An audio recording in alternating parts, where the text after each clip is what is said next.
Imagine that you decided to buy a house. It's a little bit more than you want to spend, but it's got everything that you want. It's brand new, you love everything about it, it's in a booming area of the metro, and you can't wait to move in. But then you find out that the housing development is located about a mile away from a massive 500-acre landfill. Would you still buy that house? Hutto is a suburb of Austin located in the northeast corner of the metro between Round Rock and Taylor, and it sits right on the 130 toll road. 5 miles north of downtown Hutto is the Williamson County Landfill that's been in operation since the early 80s. Their website indicates this landfill handles over 1,700 tons of trash every single day. Now, part of the reason they chose this location in the first place is that back in the 80s, there weren't very many people that lived in Hutto. But as more and more people continue to move to the Austin metro, more and more of these outlying areas are being developed very quickly, and Hutto is one of them. Everywhere you look, you're going to see examples of this growth, from road expansions to commercial and multifamily developments. But there have also been a lot of single-family homes built in the Hutto area, particularly in the last 10 years. Closer to the downtown area, which is about 5 miles away, the landfill is probably not a huge concern.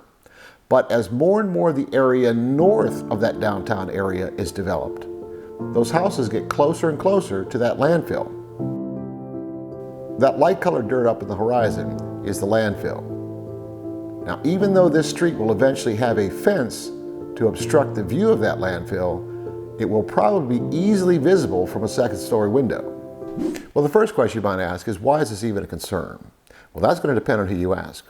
The state of Texas has virtually no regulations that specify the minimum distance a house can be built from a landfill. But environmental groups warn that the gases that are released, such as methane, can be harmful, particularly if you live too close to that landfill. The most common recommendation is at least 5 kilometers, which is a little over 3 miles. Back in the craziness of the pandemic housing boom, when there was a huge demand for houses, very low supply, and people were willing to buy anything, anywhere, any condition. They waived inspections and may not even have known that they were buying a house close to a landfill. Well, this particular area saw price run-ups, some of these larger houses, up to $700,000. Fast forward to today, when a buyer has more options.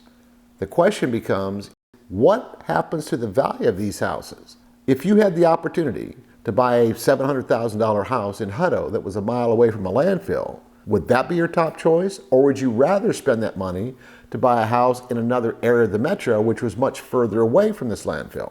Now, if you like this video, you should check out this other one that I did. And don't forget to subscribe to my channel and ring the bell. That way you'll get a notification every time I post a new video.